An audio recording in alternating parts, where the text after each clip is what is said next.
अस्सलाम वालेकुम friends, welcome to my YouTube channel. आज की वीडियो में हम मल्टीप्लिकेटिव इन्वर्स का टॉपिक स्टार्ट करेंगे। ठीक है, हमने अपनी प्रीवियस लेक्चर में 1.4 कंप्लीट कर ली थी। ठीक है, अब हमने अपनी 1.5 एक्सरसाइज स्टार्ट करनी है, तो उससे पहले हमने अपने कुछ टॉपिक्स क्लियर करने हैं। ठीक है, जो कि उस एक्सरसाइज से रिलेटेड है। सबसे पहले तो हमें मल्टीप्लिकेटिव इन्वर्स किस तरह फाइंड आउट करते हैं उसका तरीका आना चाहिए। ठीक है, उसके लिए सबसे पहले हमारे पास कुछ बेसिक रूल्स हैं, वो हमें पता होने चाहिए। जैसे कि डिटर्मिनेंट किस तरह लेते हैं, ठीक है, सिंगुलर और नॉन सिंगुलर मैट्रिक्स के बारे में पता होना चाहिए, और एडजॉइंट किस तरह लेते हैं उसके बारे में पता होना चाहिए।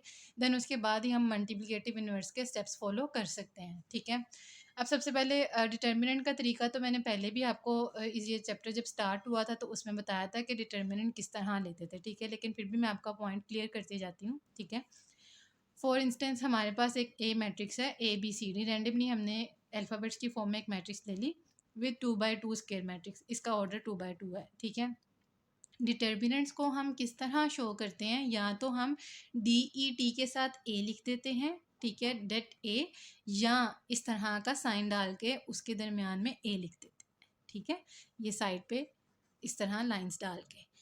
अब डिटर्मिनेंट लेने का क्या तरीका है वो मैं आपको बताऊंगी। सबसे पहले हम ये जो ए मैट्रिक्स मैंने फॉर इंस्टेंस ली है, ठीक है, सबसे पहले हम इसको इस तरह की फॉर्म में लिखेंगे। जब भी डिटर्मिनेंट लेते हैं तो हमें मैट्रिसेस इस फॉर्म में दी होती है, तो हम उसको सबसे पहले इस फॉर्म में उसको कन्वर्ट करते हैं। ठीक है, लाइंस की फॉर्म में। देन मैंने आपको तरीका बताया था, सबसे पहले इसने इसके साथ मल्टीप्लाई होना है और इसने इसके साथ मल्टीप्लाई होना है। ठीक है, इस तरह क्रॉस मल्टीप्लाई हम करवाते थे।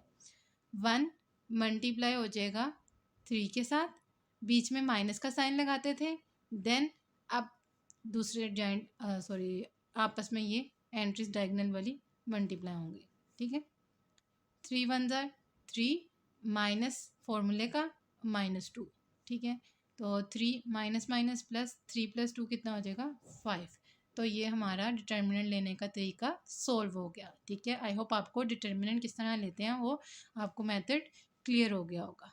ठीक है, अब हम अपने चलते हैं नेक्स्ट टॉपिक की तरफ, सिंगुलर और नॉन सिंगुलर मैट्रिक्स। बहुत इजी है ये फाइंड आउट करना कि कौन सी मैट्रिक्स सिंगुलर है और कौन सी नॉन सिंगुलर है। इसके लिए सबसे पहले आपको डिटर्मिनेंट लेना आना चाहिए, जो कि मैंने आपको पहले ही टॉपिक में क्लियर कर दिया है। ठीक है, सिंगुलर मैट्रिक्स क्या होती है सबसे पहले हम पढ़ते हैं। A square matrix is called singular. एक स्क्वायर मैट्रिक्स सिंगुलर कब होगी? If the determinant of A is equals to zero. अगर हम डिटर्मिनेंट लेते हैं उस मैट्रिक्स का और हमारा आंसर ज़ीरो आ जाए, ठीक है, तो वो क्या कहलाएगा? Singular matrix. अब मैं आपको एग्जांपल के तौर पे समझाती हूँ। जैसे मैंने ऊपर ये मैट्रिक्स हमारे पास ए थी, मैंने इसका डिटर्मिनेंट लिया और मेरे पास आंसर आया 5। ज़ीरो तो नहीं आया ना, आंसर 5 आया। तो इसका मतलब है ये मैट्रिक्स सिंगुलर नहीं थी। ठीक है, मेरे पास आंसर ज़ीरो आता तो मैं कहती कि ये सिंगुलर मैट्रिक्स है। मैंने इसके लिए एक एग्जांपल ली है ताकि मैं आपका पॉइंट क्लियर आउट कर सकूं। 1 2 0 0 मैं इसका डिटर्मिनेंट फाइंड आउट करने लगी हूँ। फिर अगेन क्रॉस मल्टीप्लाई करा देंगे। 1 मल्टीप्लाई 0, माइनस का साइन फॉर्मूले का, एंड देन 2 मल्टीप्लाई 0। 1 0 से मल्टीप्लाई होगा 0, -2 0 से मल्टीप्लाई होगा 0, तो आंसर आ गया 0।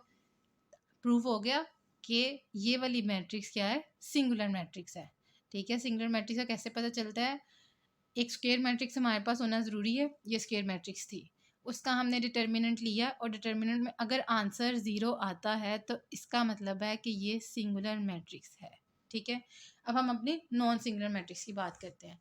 इसके ऑपोजिट अगर हम कह लें, a square matrix is called non singular, the determinant is not equals to zero, कि ज़ीरो नहीं होना चाहिए। जैसे अब मैंने यहाँ पर जो एग्जांपल ली थी, ये क्या कहलाएगी? Non singular matrix. क्लियर हुआ ना पॉइंट? इसका आंसर ज़ीरो नहीं आया था, इसका मतलब है ये नॉन सिंगुलर मैट्रिक्स है। मैंने फिर भी एज अ एग्जांपल एक मैट्रिक्स ली है ए। ठीक है, इसका मैं आपको डिटर्मिनेंट लेके दिखाऊंगी, इसका आंसर ज़ीरो आता है या नहीं आता है, ये हम अपना चेक करते हैं। ठीक है, पहले इस फॉर्म में लिख लिया, देन हम इसका डिटर्मिनेंट लेते हैं। 1 मल्टीप्लाई 2, माइनस का साइन लगाएंगे, 1 मल्टीप्लाई 0, 2 1 ज़ा 2 -0, तो 2 इसका हमारे पास आंसर आ गया। हेंस प्रूफ कि ये नॉन सिंगुलर मैट्रिक्स ही है। ठीक है। अब आपको ये पॉइंट क्लियर हो गया सिंगुलर और नॉन सिंगुलर मैट्रिक्स का। ये पॉइंट सिर्फ मैं इसलिए आपको समझा रही हूँ ताकि हमने जो आगे मल्टीप्लिकेटिव इन्वर्स निकालना है उसके लिए सिंगुलर और नॉन सिंगुलर मैट्रिक्स का देखना बहुत ज़रूरी है, ठीक है। अगर तो वो सिंगुलर होगी यानी कि आंसर डिटर्मिनेंट का 0 आ गया तो हम मल्टीप्लिकेटिव इन्वर्स नहीं निकाल सकेंगे, ठीक है, क्योंकि मल्टीप्लिकेटिव इन्वर्स सिर्फ नॉन सिंगुलर पे पॉसिबल होता है। क्यों? क्योंकि इसकी रीज़न मैं आपको आगे बताती हूँ, ठीक है। अगला हम अपना टॉपिक स्टार्ट करते हैं एडजॉइंट ऑफ अ मैट्रिक्स का, ठीक है। एडजॉइंट किस तरह लेते हैं? Adjoint of a matrix is obtained by interchanging the diagonal entries and changing the sign of other entries. Diagonal entries हैं ये वाली, ठीक है। इसको हमने इंटरचेंज कर देना है और इन दोनों के हमने साइंस चेंज कर देने हैं, ठीक है। क्लियर हुआ पॉइंट? अब फॉर इंस्टेंस मैंने यहाँ पर अपनी एग्जांपल लिया है, ए मैट्रिक्स लिया है। अब ये जिसको मैंने हाईलाइट किया है ये हमारी डायगोनल एंट्रीज कहलाती हैं, ठीक है। तो जब एडजॉइंट लेंगे तो उसको हम डिनोट करते हैं ए डी जे लिख के और आगे जिसका मैट्रिक्स का लेना हो वो लिख देते हैं। एडजॉइंट ऑफ ए लिया, ठीक है। अब किस तरह लेंगे? जो मैंने हाईलाइट की है उनको इंटरचेंज कर देंगे आपस में और इन एंट्रीज़ को जो रिमेनिंग रह गई थी उनके हम साइंस चेंज कर देंगे। अब यहाँ पर दोनों के साथ प्लस का ही साइन था इसीलिए मैंने प्लस का साइन इंटरचेंज होके माइनस में कन्वर्ट हो गया। मोस्टली हमारे पास ये होता है कि अगर हमारे पास ये माइनस की थी तो उसको हम प्लस में कर देंगे, जो प्लस की होगी उसमें माइनस में कर देंगे। अब दोनों ही प्लस की थी तो हमने दोनों को ही माइनस में इंटरचेंज कर दिया, ठीक है। तो एडजॉइंट ऑफ मैट्रिक्स हम इस तरह निकालते हैं। ये थे 3 टॉपिक्स जो कि मल्टीप्लिकेटिव इन्वर्स के लिए बहुत ज़रूरी थे। अब हम बात करते हैं अपने मेन टॉपिक की तरफ, multiplicative inverse of a non singular matrix. Let A and B are two non singular square matrix. मैंने आपको पहले भी पॉइंट क्लियर किया है कि मल्टीप्लिकेटिव के लिए मैट्रिक्स का नॉन सिंगुलर होना ज़रूरी है और ये बात इसने इस लाइन में भी क्लियर कर दिया है कि ए और बी दो नॉन सिंगुलर मैट्रिक्स होनी चाहिए, square matrix of a same order, ठीक है। Then multiplicative inverse of A and B are said to be, इसको हम इस पॉइंट की फॉर्म में लिख लेंगे, यानी कि A B is equals to B A किसके इक्वल आएगा? आइडेंटिटी की, ठीक है। अब वही बात जो मैंने आपको पहले ही बता दी थी उन्होंने यहाँ रिपीट की हुई है कि inverse of a matrix is possible only if matrix is non singular, ठीक है। यहाँ पर inverse of a matrix using adjoint, सारा मेथड अब इस टॉपिक से रिलेटेड है, सारा पॉइंट ही इस टॉपिक से रिलेटेड है, ठीक है। यहाँ पर रैंडमली उन्होंने कुछ थ्योरी के लिए समझाया हुआ है कि एम हमारे पास एक रैंडम सी उन्होंने मैट्रिक्स ले ली A B C D B the square matrix to find inverse. सबसे पहले इन्वर्स फाइंड आउट करने के लिए अब इन स्टेप्स को हमने फॉलो किया। सबसे पहले फर्स्ट वी फाइंड डिटर्मिनेंट, मैंने आपको डिटर्मिनेंट लेने का तरीका बताया, पॉइंट क्लियर हो गया। As inverse is possible only of a non singular matrix, again उन्होंने यही बात रिपीट कर दी।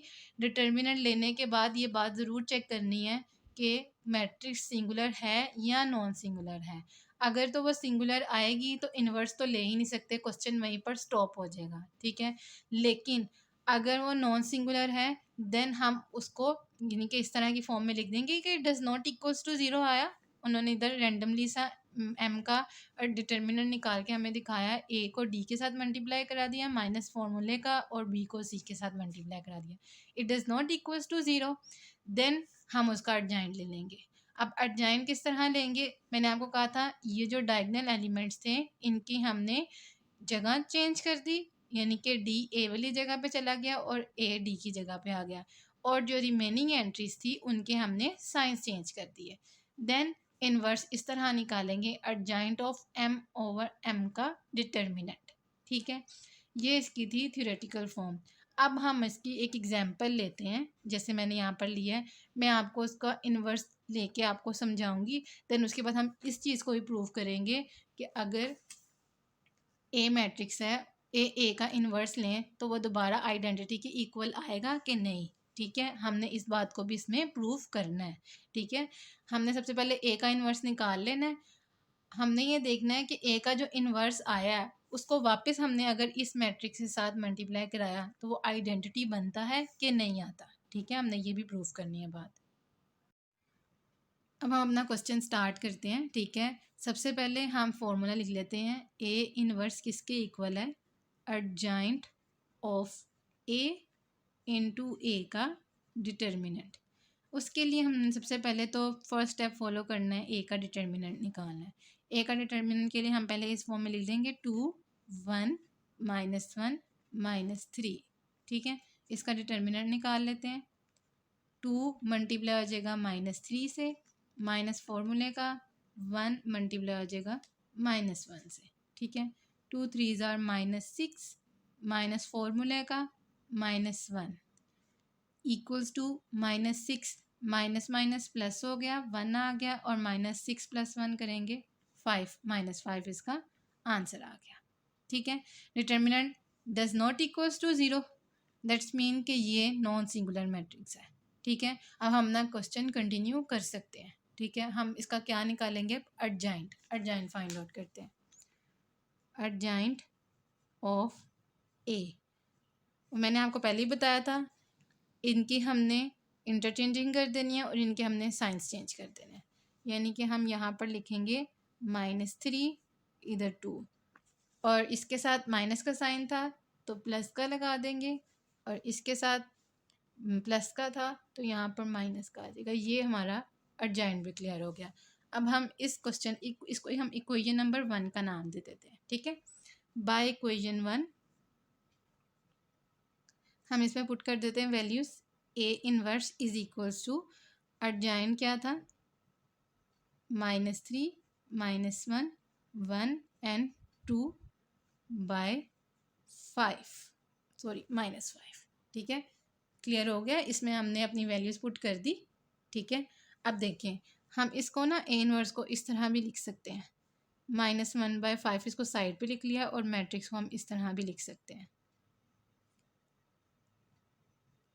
ठीक है। आप चाहें तो 5, अगर वैसे तो इस तरह भी आंसर ठीक रहता है, लेकिन बेटर होगा कि आप इसको अंदर मल्टीप्लाई करवा दें। अब देखिए -3 बाय -5, इसने 1 से मल्टीप्लाई है ना, -3 1 ज़ार -3। अब -1 को -1 से मल्टीप्लाई कराएंगे इस तरह। अब अगेन इसकी बारी है, ठीक है। देन -2/5, ठीक है। अब हम क्या करेंगे, ये वाले साइंस तो कट गए, ठीक है, कैंसिल आउट हो गए। हमारे पास रिमेनिंग बचा 3/5 1/5 -1/5 और -2/5, ठीक है। ये हमारे पास आ गया आंसर ए इनवर्स का, ठीक है। ये तो हमारा ए इनवर्स का आंसर प्रूफ हो गया, ठीक है। अब मैंने आपको कहा था हम इस पॉइंट को भी क्लियर करेंगे कि ए इनवर्स निकालें वो वाकई आइडेंटिटी के बराबर आएगी कि नहीं। तो हम ए इनवर्स करते हैं अब, ठीक है, ये प्रूफ करने के लिए कि आइडेंटिटी की इक्वल है या नहीं। ए मैट्रिक्स हमारे पास है 2 1 -1 -3। अच्छा, एक यहाँ पर पॉइंट क्लियर मैंने आपका करना है, ए इनवर्स वाली अगर हम इस तरह की फॉर्म में वैल्यू लें यहाँ पर तो हमारे लिए ज़्यादा बेस्ट होगा, ठीक है। अदरवाइज़ आप चाहें तो इस मेथड से भी कर सकते हैं, क्योंकि ये फ्रैक्शन की फॉर्म आ जाएगी तो वो थोड़ा सा मल्टीप्लिकेशन में थोड़ा सा हमें डिफ़िकल्ट लगेगा, लेकिन उस तरह भी क्वेश्चन सॉल्व हो जाता है। बेस्ट ये रहेगा कि जो ईजीएस्ट मेथड हो आप उससे सोल्व करें, जिससे आपको भी सोल्व करने में आसानी हो, ठीक है। तो मैं आंसर तो ये भी ठीक है ना, ए इनवर्स मैंने आपको पहले भी क्लियर किया है, ठीक है। तो हम ये वाला ए इनवर्स का पकड़ेंगे वैल्यू, ठीक है। -3 1 -1 2, और ये -1/5 हम बाहर लिख देंगे यहाँ पर, ठीक है। -1/5 एज इट इज़। अब हम इसको मल्टीप्लाई कराते हैं हेड टू टेल रूल के मुताबिक। ये फर्स्ट हेड है, ये फर्स्ट टेल है। 2 मल्टीप्लाई -3 प्लस का साइन लगाएंगे, 1 मल्टीप्लाई 1, ठीक है। फर्स्ट टेल क्लियर हो गया। अब सेकंड टेल की बारी है। 2 मल्टीप्लाई -1 प्लस 1 मल्टीप्लाई 2, ठीक है। अब सेकंड हेड की बारी है। -1 मल्टीप्लाई -3 प्लस का साइन लगाया, -3 इंटू +1। अब सेकंड टेल की बारी है। -1 मल्टीप्लाई -1 प्लस -3 मल्टीप्लाई 2, ठीक है। अब हम इसको सिंप्लीफाई कर लेते हैं। 2 3 ज़ार -6 आ जाएगा, प्लस 1 1 ज़ार 1। अब इसकी बारी है -2 + 2, ठीक है। माइनस माइनस प्लस 3 1 ज़ार 3, प्लस माइनस माइनस 3 1 ज़ार 3, माइनस माइनस प्लस 1 1 ज़ार 1, प्लस माइनस माइनस 3 2 ज़ार 6, ठीक है।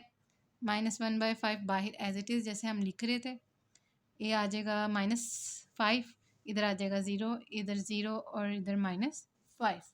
सिंपल हमने माइनस करवाया। अब जो बाहर -1/5 था, जैसे हमने इसको अंदर मल्टीप्लाई करा दिया था, इसमें भी इसी तरह ही कर देंगे, ठीक है। -5/-5, 0 ने से मल्टीप्लाई होने एज इट इज़ ही 0 आ जाएगा। अगेन 0, -5/-5, ये माइनस इस माइनस से कैंसल आउट हो जाएंगे। 5 1 ज़ार 5, 5 1 ज़ार 5, इधर भी 5 1 ज़ार 5, 5 1 ज़ार 5, तो आंसर आ जाएगा 1 0 0 1, ठीक है। ये हमारी आइडेंटिटी के इक्वल आ गया। इसका मतलब है कि ये भी हमारा आंसर ठीक आया और हमने ये बात ही प्रूव कर दी।